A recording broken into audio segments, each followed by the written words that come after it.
Washington, D.C., a freezing February night in 2009, the winter cold gripped the city, streetlights casting a pale glow over the snow-covered sidewalks.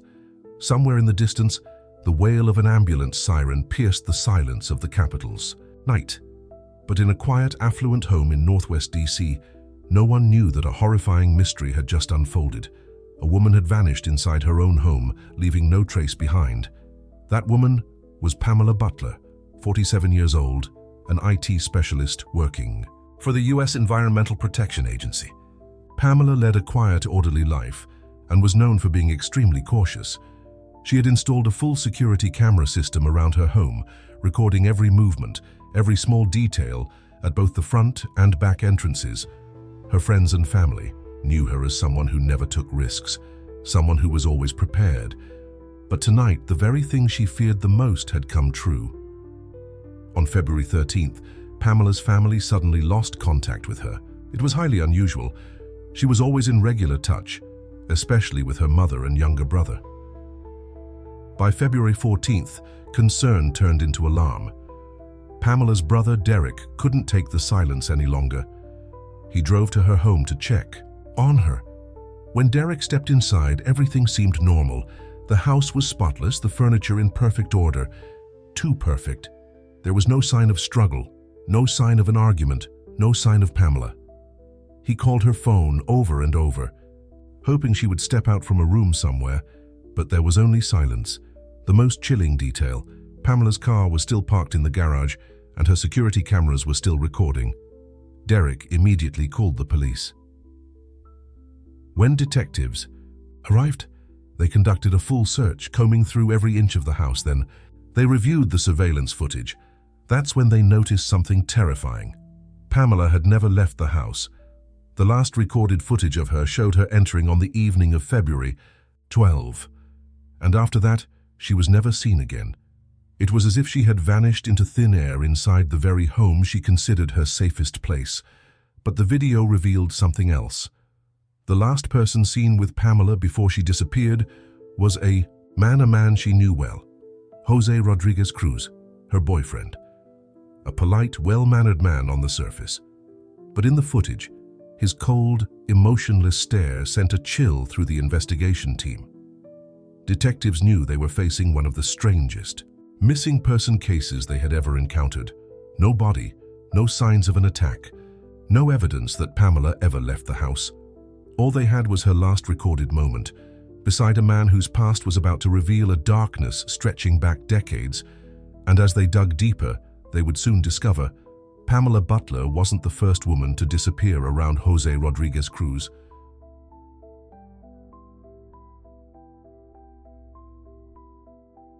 Washington, D.C. remained frozen in winter's grip, but the investigation into Pamela Butler's disappearance was heating up. Detectives knew that with each passing day, the chances of finding Pamela alive were slipping away. Every focus now turned to one man, Jose Rodriguez-Cruz. Jose was immediately placed under suspicion. But when detectives brought him in for questioning, he showed no signs of nervousness. He remained eerily calm, his eyes lowered, his voice steady as if he had rehearsed every answer. Jose claimed that he and Pamela had an argument on the night she disappeared. She was angry, he said, and kicked him out of the house. That, he insisted, was the last time he ever saw her. But detectives immediately spotted the biggest hole in his story. Pamela never left the house. The security cameras recorded everything, and there was no footage of Pamela walking out. If she had really stormed off, where was the evidence? Why was her car still in the garage? No one could have left unnoticed, but Pamela had vanished into thin air. Investigators rewatched every minute of the surveillance footage, this time focusing on Jose's movements, and they saw something disturbing. Jose was seen circling Pamela's house multiple times on the night before her disappearance. He carried large bags, moving cautiously, as if he knew exactly where the cameras were positioned. At times he stood motionless for minutes, carefully scanning his surroundings before making any move. Then, detectives dug into Jose's past. What they found was alarming.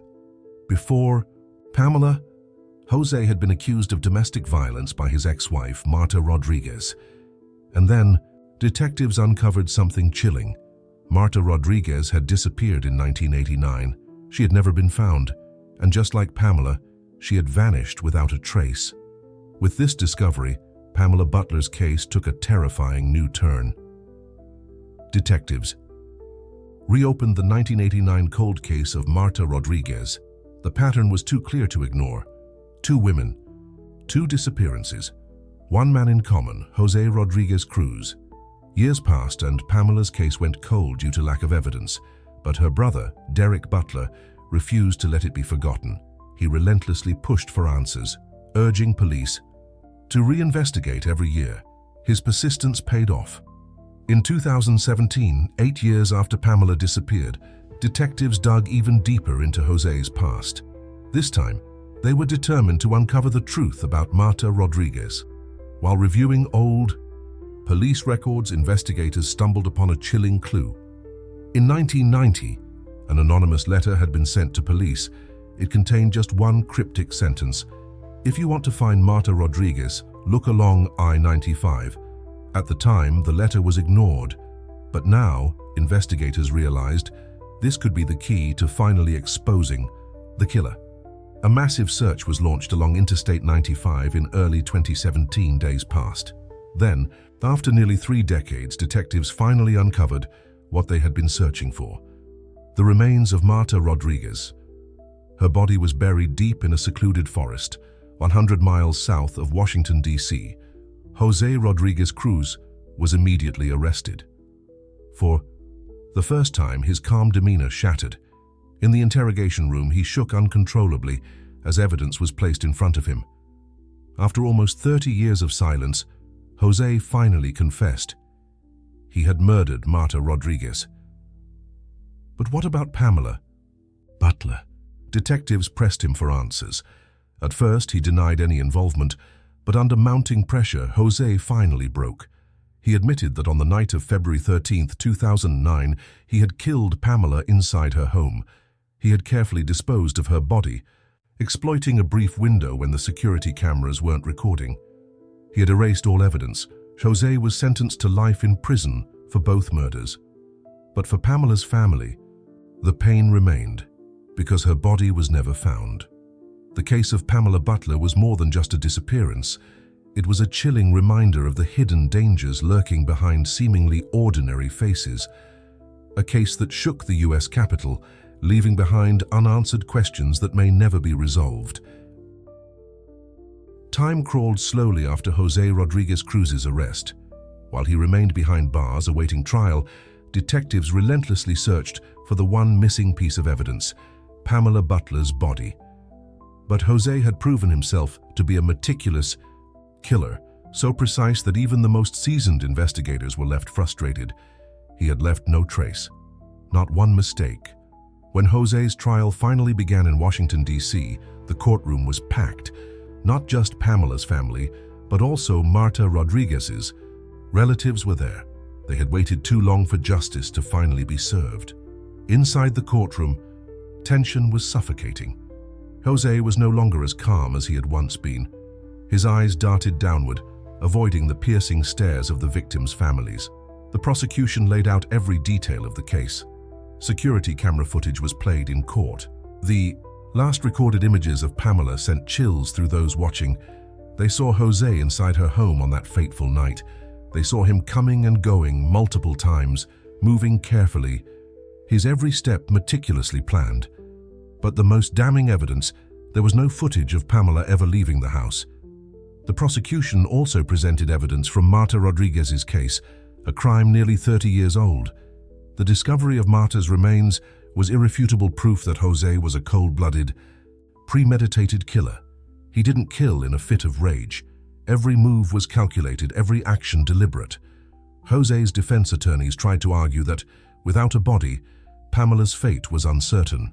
But their arguments were futile. The anguish and rage in Pamela's family's eyes were the only proof anyone needed of the horrific truth. After weeks of deliberation, the jury returned its verdict. Jose Rodriguez-Cruz was found guilty of first-degree murder in both cases. Marta Rodriguez, 1989, Pamela Butler, 2009. The final sentence, life in prison without parole. The courtroom erupted. Tears, relief. But even with justice served, the pain remained. Pamela Butler's body was never found. Her family would never have the closure of a proper goodbye. As Jose was escorted out, he never looked back, but his cold, empty gaze lingered in the minds of everyone in that courtroom, the eyes of a man who never felt an ounce of remorse. After the trial, public outrage exploded. Pamela Butler's case forced the nation to confront hard questions. How could a man linked to 2 disappearances remain free for nearly 3 decades? Why was Marta's case ignored for so long? How many warnings had been missed? There were no clear answers, only guilt and grief. Pamela Butler's story was not just another murder case, it was a chilling reminder. Justice delayed is justice denied, and that every overlooked detail, every missed warning, can cost an innocent life. As the prison doors shut behind Jose Rodriguez-Cruz, Washington, D.C. slowly returned to its usual rhythm. But for the families of Pamela Butler and Marta Rodriguez, life would never be the same. Though Jose had paid for his crimes, the pain he left behind would never fade. Derek Butler, Pamela's brother, knew the case was legally closed, but his heart refused to accept it. He still wondered, where was Pamela? Was there something detectives had missed? Derek spent the following years raising awareness about missing persons cases, hoping no other family would have to endure the pain his family had suffered. Meanwhile, the American public continued to debate how the justice system handled cases like Pamela Butler's. News outlets, television programs, and advocacy groups questioned the police's role in similar disappearances. Many argued that if investigators in 1989 had been more aggressive, perhaps Pamela would never have become Jose's second victim. As for Jose, he faded into a quiet, isolated existence behind bars. Fellow inmates described him as detached, rarely speaking, spending most of his time staring blankly at nothing. Perhaps he thought about his crimes, or perhaps being a cold and calculated killer, he felt nothing at all. Pamela Butler's case ended with a guilty verdict. But for America, her story remains a chilling reminder that danger often lurks behind familiar faces, that a predator can live freely for nearly 3 decades, and that sometimes the most terrifying evil is the one we never suspect. Pamela Butler was never found, but her case changed things. It reshaped how people viewed safety, justice, and the urgent need to act before it's too late. Because the line between justice and tragedy is often paper thin, and by the time we see it clearly, it's already too late. Pamela Butler's case is proof of the invisible dangers around us. It's more than just a crime story. It's a reckoning about justice, accountability, and trust in today's world. Sometimes the most horrifying truth hides behind the mask of an ordinary person, and only when that mask falls do we see the monster beneath. If you enjoy true crime stories and want to uncover mysteries alongside detectives, subscribe to Mysterious Cases. We're here to bring you the most compelling, mind-bending investigations, so you can help uncover the truth behind every unsolved case. Thank you for watching. See you in the next case.